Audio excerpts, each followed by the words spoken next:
You are looking live at our split studios. This is Fantasy Baseball Now. Episode 97 is here for our show, part of the ball9.com podcast network. On tonight's show, Mike and I take a look at 10 pitchers. Last week, we looked at hitters. This week, 10 pitchers we have various concern on over the next 2 months of the year.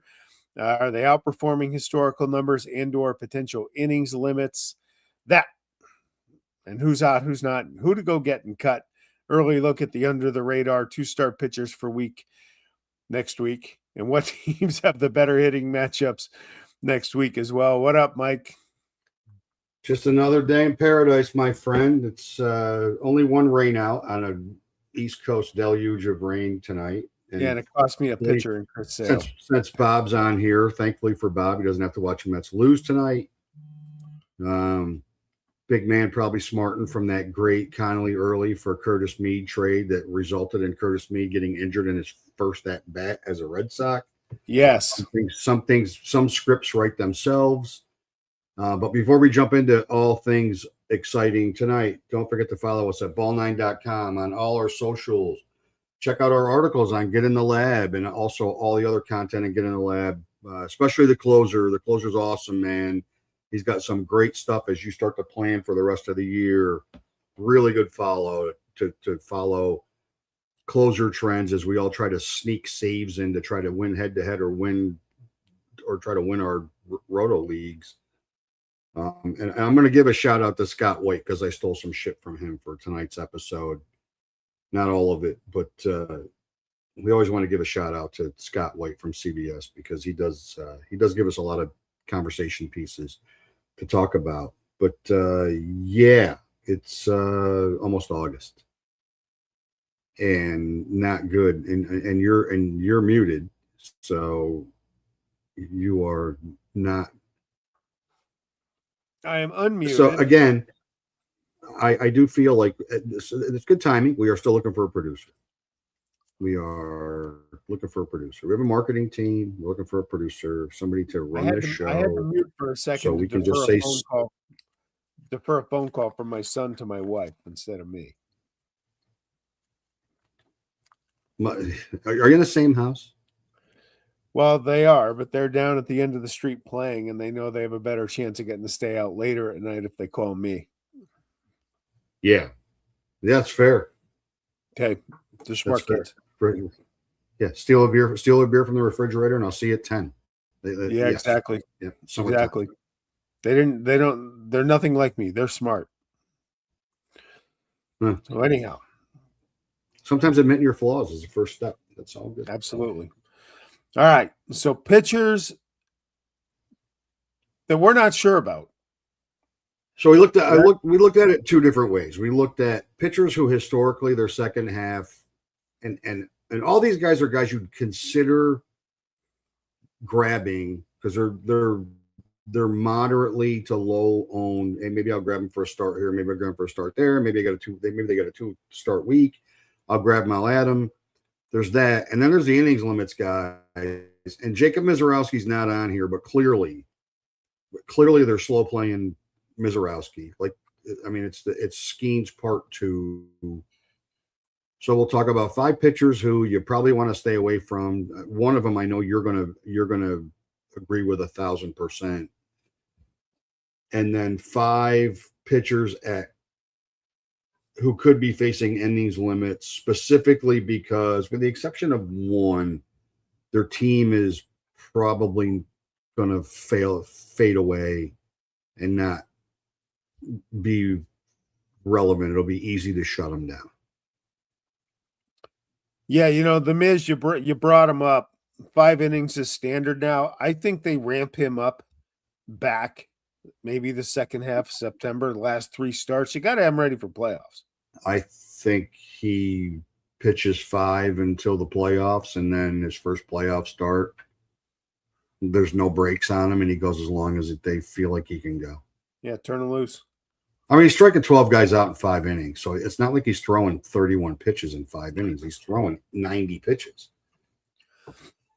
It's about what Chase Burns threw in the first inning today because his second baseman couldn't field an average. Yeah, their number 1 prospect, Arroyo. I mean, It seems like hard to even know that Mac McClain is on the friggin' DL with that play. The only blessing in that grand slam was they were all unearned. Yeah, unless you had the hitter, and then if you had Kyle Manzardo, who nobody should have right now because he can't hit for crap. Probably should be cut everywhere. Sure. But if you happen to have him, first ever career granny. All right, let's go to the numbers because we know numbers don't lie. Yeah, so let's start with the veteran pitchers. And my pickup candidate for last week, Brandon. My glasses. I wish I would have seen this second half stat line before I said last week we should pick him up, because not good. Not good. Mitch Keller does not surprise me on this list. Griffin Jack's on this list. Here's what I'll say about Griffin Jack. They converted him from a reliever to a starter. So he's already closing in on the most innings he's ever pitched in his life. He's not been good in the second half in his career. 5 years is not a small sample size. It's not like we're talking about 2 years. And the whip is not awful. Yep. But Tampa's not a great defensive team. So I'm not liking him in the second half. Matthew Boyd, who was just touted as pitching like an ace the other day, well, he's clearly not had stellar second halves. And even last year when he had a really, really good first half, made the All-Star team, the second half was not that great. And Nathan Eovaldi, that's probably about where he is this year, which is unusual for him. Usually he's off to except for the year he pitched for the Yankees and he couldn't handle it. Yeah, right after I dumped him, he was great the other night, but he is just maddening this year. Yeah, he makes you insane, and that like Evaldi's the most rostered of any of those guys. They're all probably it's probably that order. It's probably Eovaldi, Boyd, Jacks, Keller, and Fott in reverse order for rostered. Fott's pitching good tonight against the Pirates. He's pitching pretty well. Yep. But he's still not a guy to trust. He scares the shit out of me. I can't roster him. I can't trust him.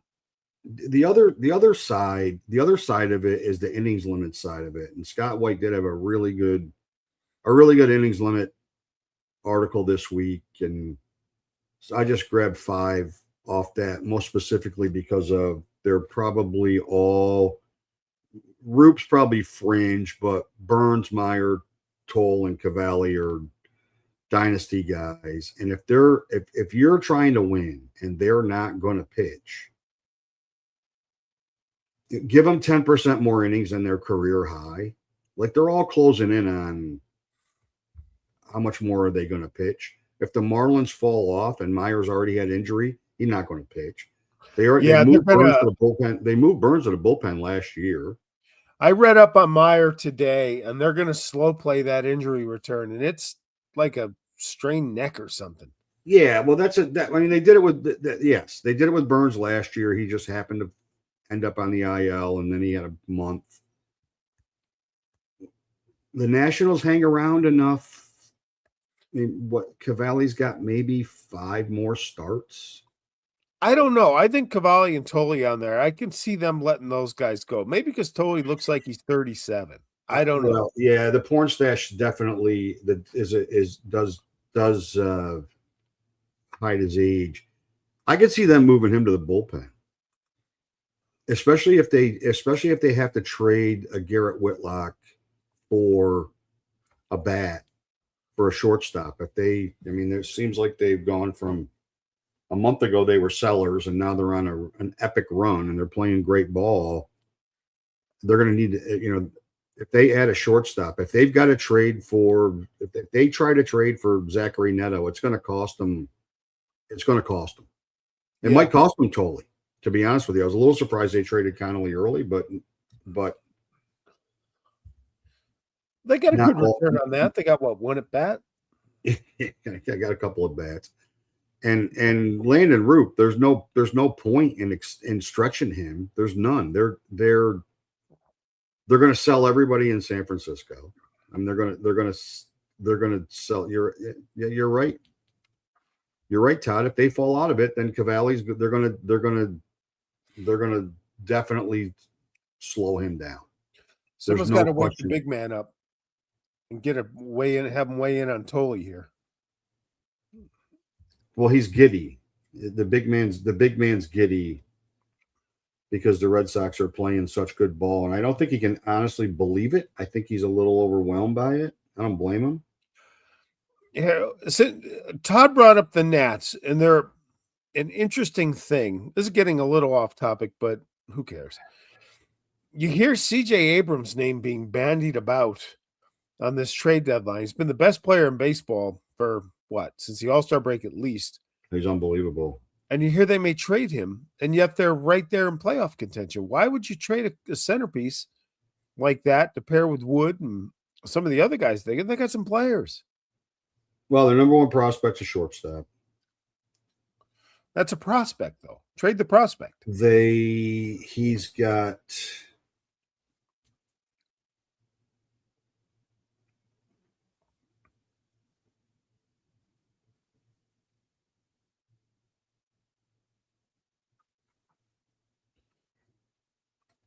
he's arbitration eligible.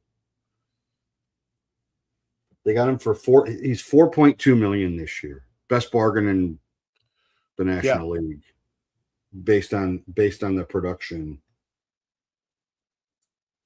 He's 2 more years of arbitration eligibility. Boy, why would you trade him? The return that they would get for him, and they desperately need pitching as an organization because scoring runs is not the Nationals' problem. The return that they would get for him would be incredible. It would be incredible. I mean, if the Red Sox are willing to trade Connolly early for Curtis Mead, what's the return for Abrams? Like if the Yankees went after CJ Abrams, perfect target, right? 3 years of controllable salary. We'll just deal with arbitration. He'll go from 4.2 to 15 million next year or whatever it is. If there is a next year, what's it going to cost? Like it's going to cost them Jones. It's going to cost them a lot. It's going to cost them a lot. Well, they don't trade those assets. They just like to keep them at AAA and never give them a shot at the big club. They do hug them. They do hug them a little bit. And the Nats are a game out of the second wild card right now. Yeah, and they're up 2-0 in the first inning on Shane Bieber already. So, and the way they score runs,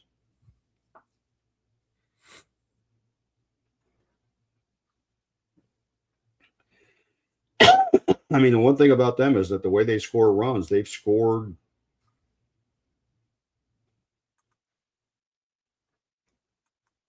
the most runs in baseball. Yeah. More than the Dodgers. More than the Dodgers. But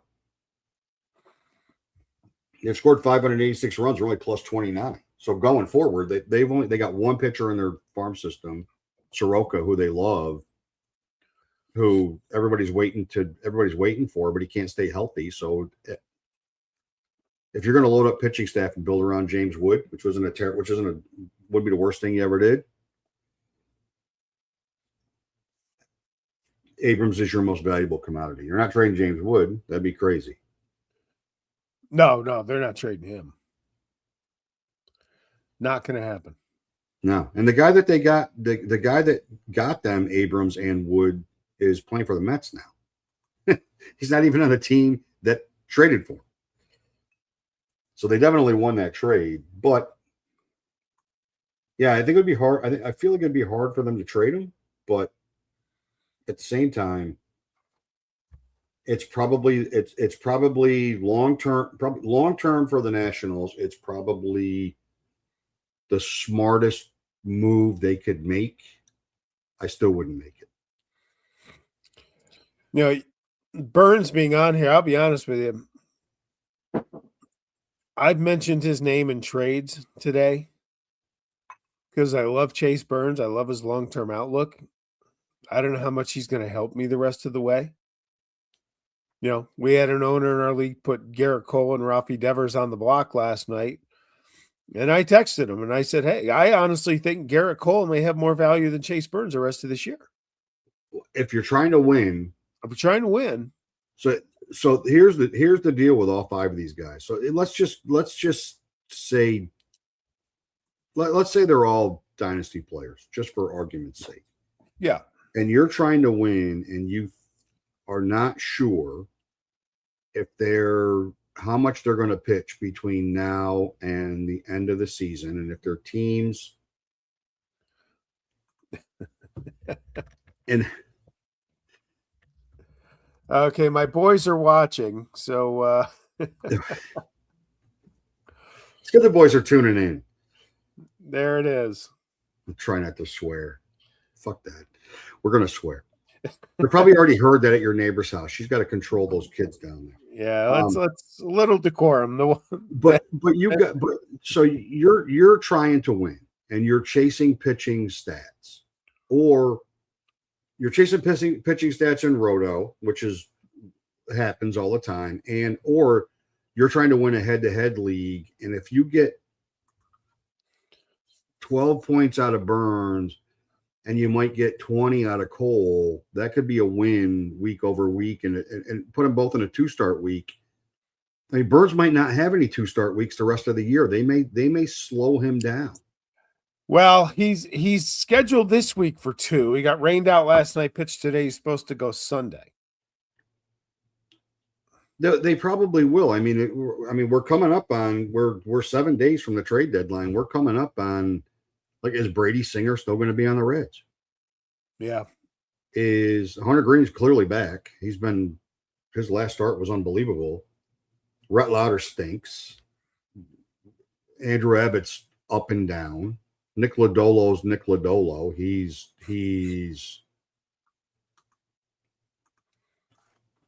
half a no-hitter and then out in the first inning every start. You never know which one you're going to get.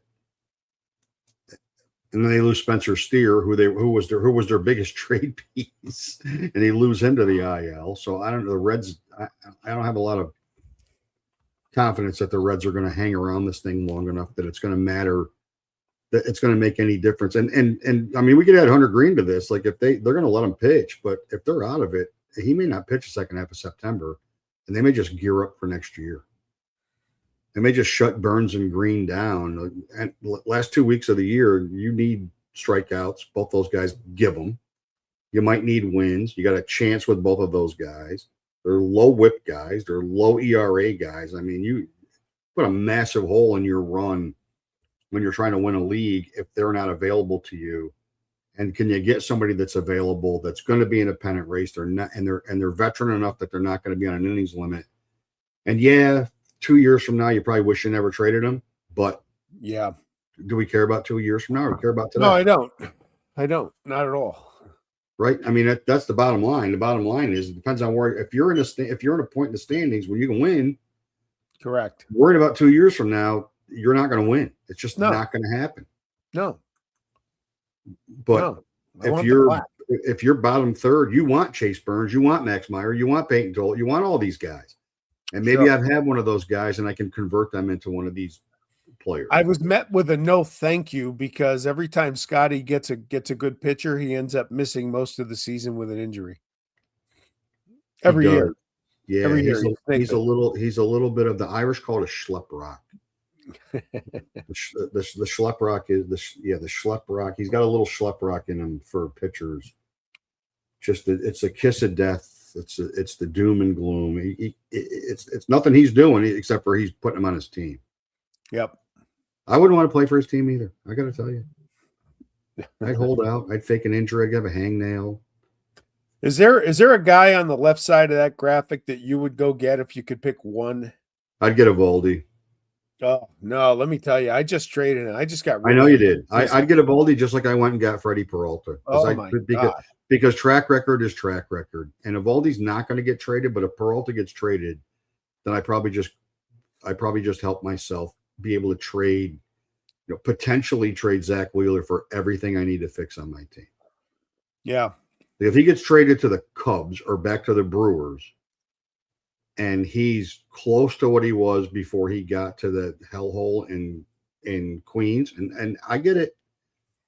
I mean, it's the place sucks the life out of you. It makes you be worse than you ever thought you were going to be.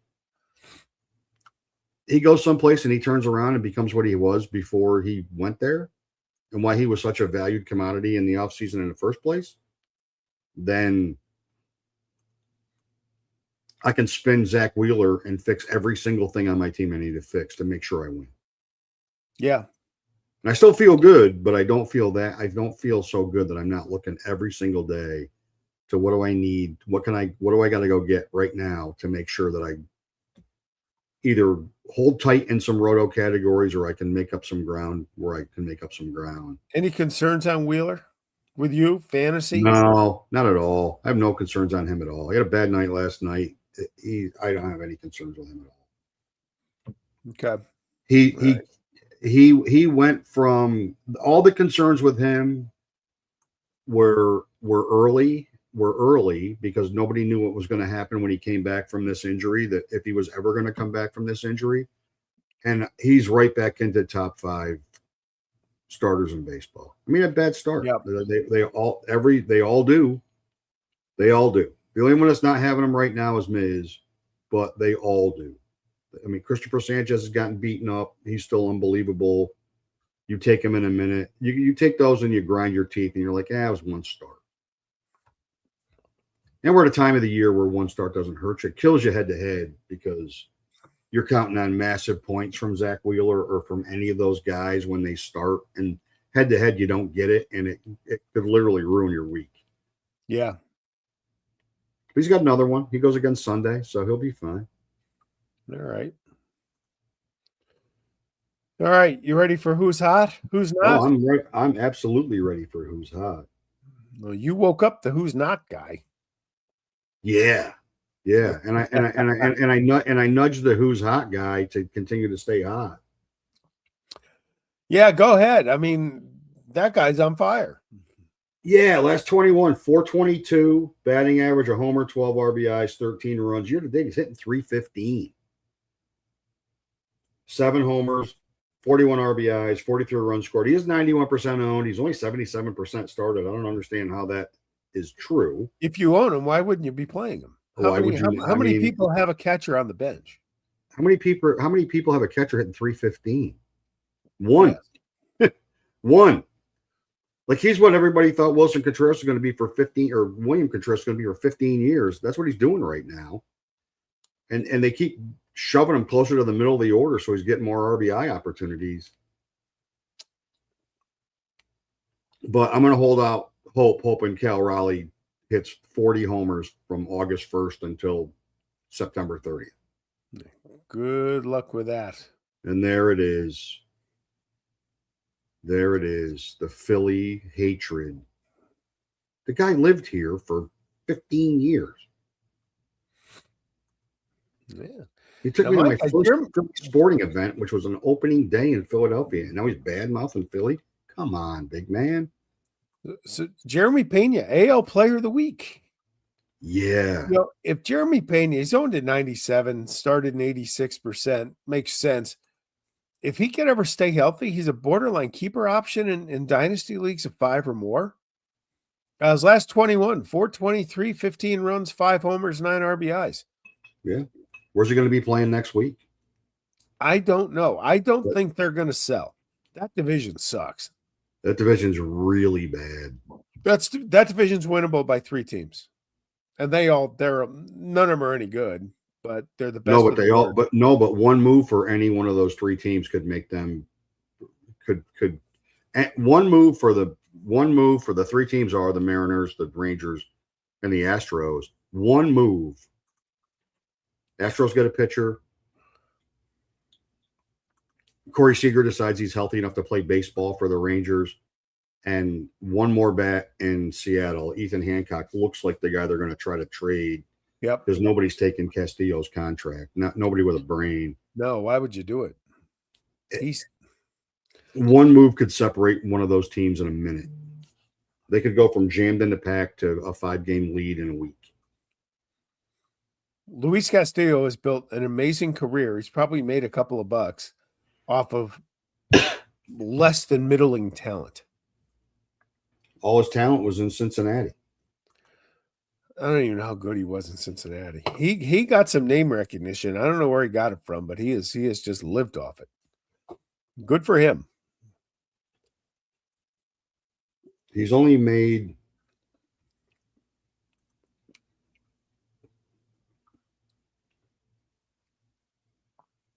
$98 million through this year. That's pretty good. That's pretty good. That's pretty good. That's not a bad gig if you can get it. Yeah, no. Christmas probably pretty good in the Castillo house. It's not bad. I mean, he's on a $21 million contract. You can't trade him this year. That's insane. Unless they're going to pick up some of the salary. Like, he's not tradable. Hancock is, though. Yeah. And Cade Anderson's waiting. Yes. He's tearing up AAA. Like, he is the hottest pitching prospect in baseball.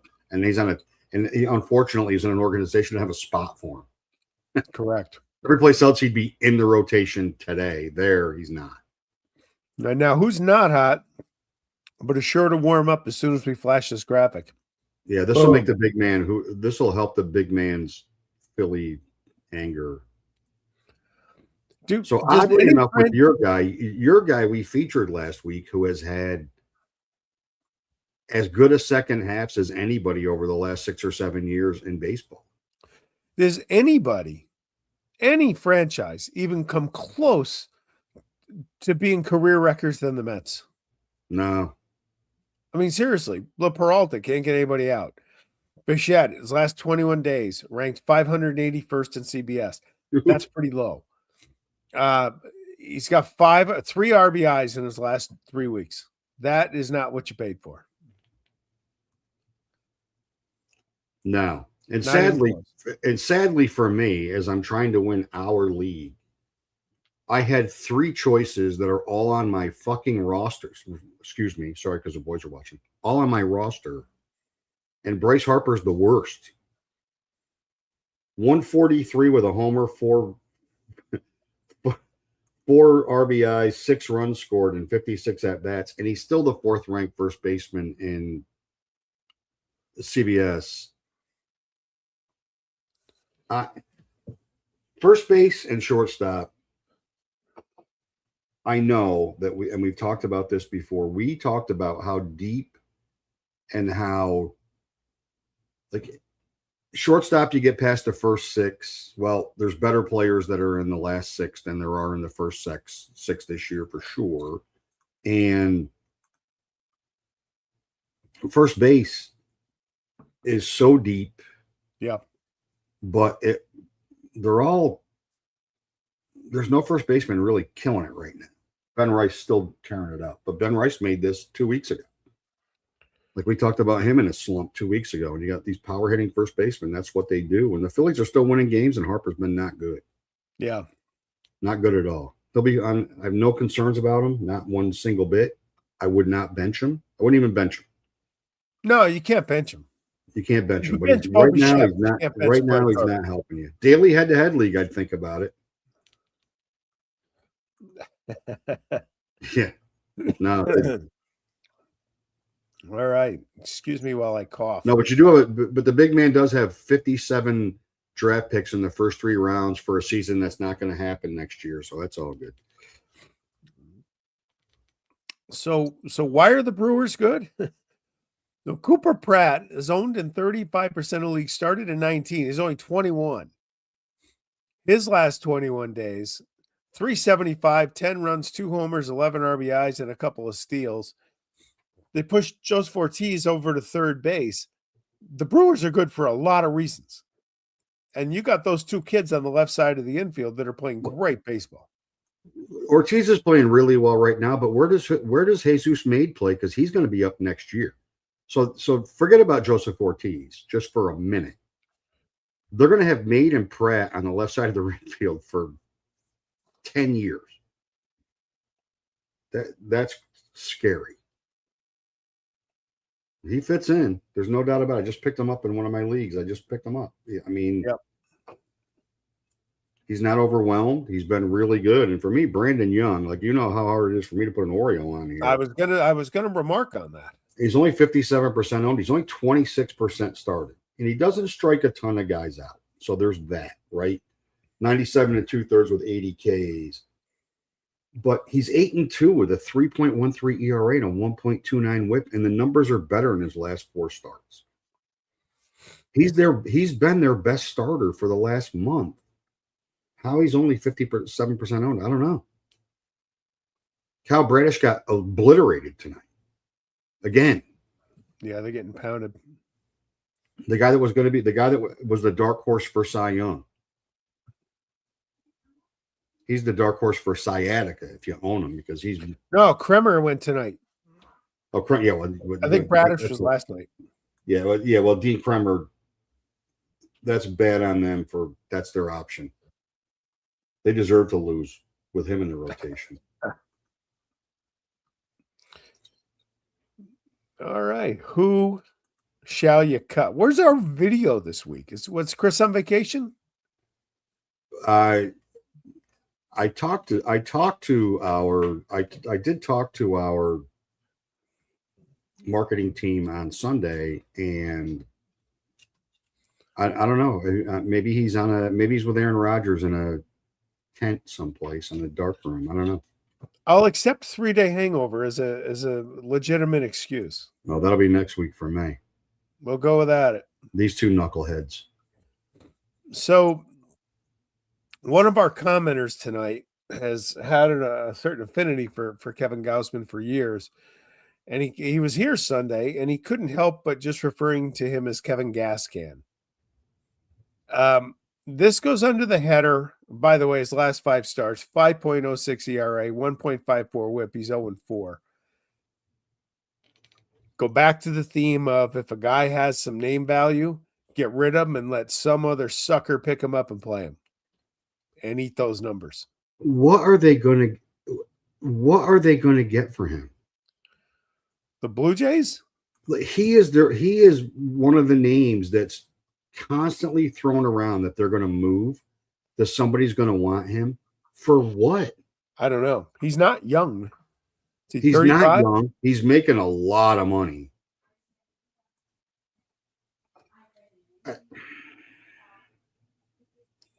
Yeah, the Blue Jays are incredibly disappointing this year. And then for me, if you own Gage Jump, you want to. Holy cow. Any A's pitcher. Any of them. I mean, he's a 4.42 ERA. That's expected, pitching in that crap hole. A 1.42 whip. He's a sub-1 strikeout an inning guy. But his last 3 starts, 6.43 ERA, 0-3 with a 1.79 whip. And he's still 53% owned. Just cut him. You're not going to pitch him. He had that good run. 15-man pitching staff. There's other guys. If you're in a league where you have 15 active pitchers, holds are a thing. Just go pick up a bunch of holds guys. Yep, you'll be happier. Don't play any A's pitchers. No, that team, that organization is so bad at pitching. They just signed Dallas Keuchel to a minor league contract. Yeah, who's next? Patrick Corbin going to be in Sacramento? That'll be next. He'd be the ace of that staff. The only reason I didn't put JT Ginn on here is because he's on the IL. I'm cutting him too. Yeah. No, and he's their best. Reality is set in. Those guys can't pitch. Jacob Lopez had a nice start the other night, though. He did have a good start. Just setting the hook so somebody takes him. Bob, you're not young. No, none of us are. They do say that about us. They're not as nice about it, Bob. They're not. Kevin Gascan. Yeah, if I'm a pitcher needy team at the deadline and he doesn't cost much, you have to be interested in trying to get the team that you're trying to beat in the standings to trade for him. That's the move. The move is the team that's right behind you. You want to have them take him. Yeah. He'd ruin the Braves season if he went to Atlanta. Ruin it.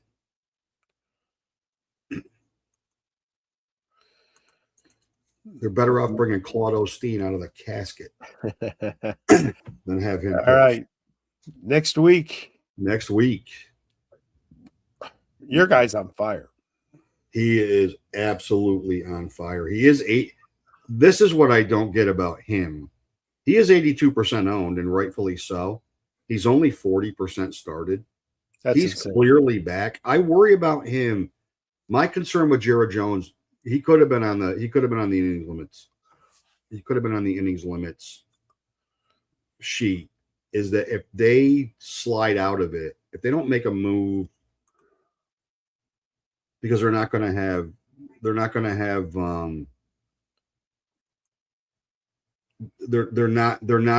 to need to make a move for another bat. They're going to have to, because Connor Griffin won't be back until September, and their bullpen's a disaster.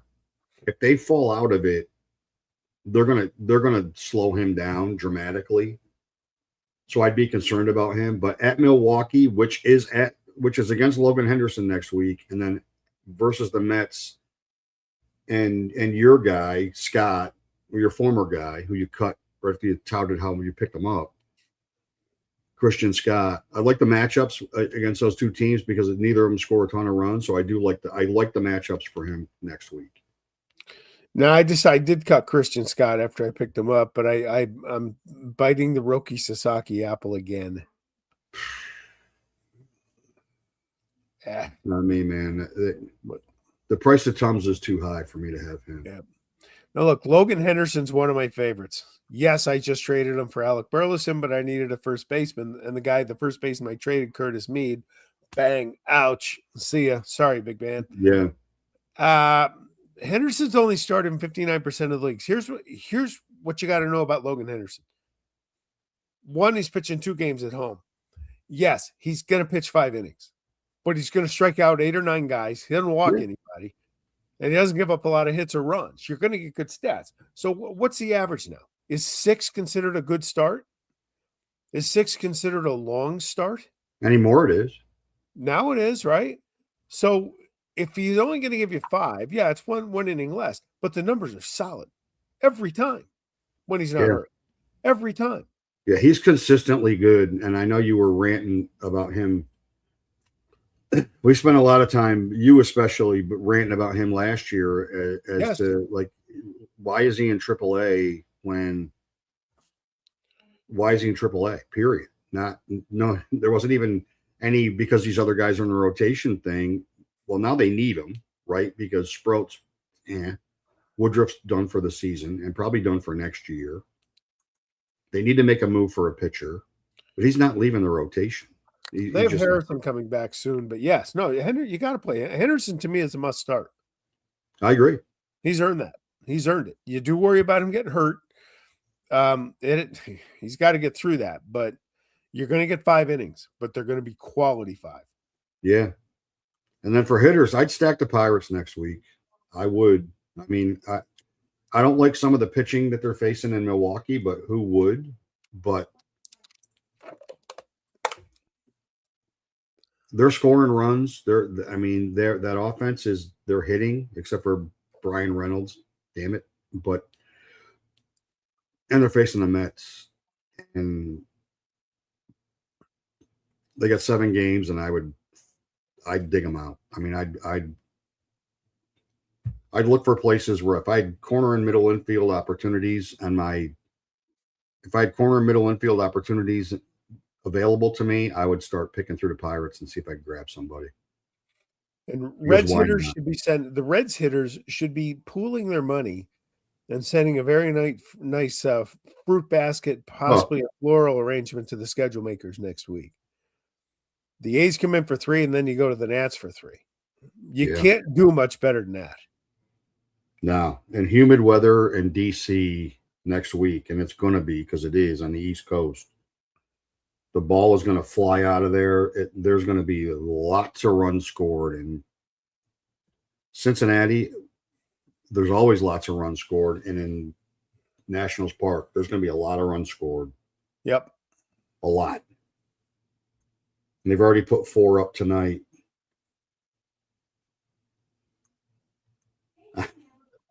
Jesus. Shane Bieber decided to walk 6 guys tonight against the number 1 scoring offense in baseball and trying to figure out. He gave up 1, 2, 3. He gave up. There are 4 players in the Nationals lineup tonight that have RBIs with a zero with not an at bat. Dalen Lyle's one of them. Yeah, Nasim Nunez, Young, and Kybert Ruiz. The team that probably strikes out the most of any team in baseball has walked 6 times tonight. Boy, the Blue Jays are a mess. They really are. And I should feel bad about it, and I don't. No. I don't feel bad about it. They caught lightning in a bottle. Everything went right for them last year, and every bit of it's bit them this year. Every single bit of it has bit them. You know what I thought was strange? You talk about the Nats for a second. I kind of felt bad for Max Scherzer last night. He got a rousing standing ovation when he took the mound on his birthday, first came back since leaving, and it was in front of about 24 people. Yeah. Yes, they were all cheering. They were all standing and cheering, but where's the people? Yeah. Yeah. You couldn't get a ticket there last year. Yeah, that's crazy. Fickle. They're fickle. The fans are fickle. No, they're playing good. They should be there. They should be there. All right. I would tend to agree that they should be there. So next Tuesday, I'm sure we'll have a trade deadline reaction, fantasy impact on that. Yep. I'm very likely that's what it's going to be. This is the week you pray your closer doesn't get traded to become a setup. Yeah, man. there could be some ad cut candidates that get traded in the next 7 days that end up on the ad cut line as part of having a conversation about the trade deadline. I did read today. I did read a Jeff Passan thing today where he has heard that general managers are being told by their owners to approach the trade deadline as if they're not going to play one single game next year. I read that. That is disturbing. Yep. Hey, I posted on Not Guy Eddie made that post today, and I said it players versus owners is a bad situation. That is really, really sad. Yep. That is not what any of us want to hear, but we've tried not to. I've done my best to try to not talk about that because because it's been a little quiet, even though some of the stuff that came out at the All-Star game would make you not happy, but you better win your league this year because next year we might be trying to figure out how to play MLS fantasy. On a new schedule that doesn't allow for summer MLS fantasy. Korean baseball, is that still a thing? KBO. The big man was a savant at KBO baseball. You put cheerleaders out there. Yeah, tends to get some people, impact. It does tend to get some people's attention. Pray your guys don't get traded, especially the closers. The new people that have been following us on the X, thank you. Yeah, right? We've expanded that. Yeah, thanks. We appreciate that. Absolutely. We even follow back, too. All right. We're out. We are out. We'll see y'all next Tuesday. Enjoy your week. Trade deadline.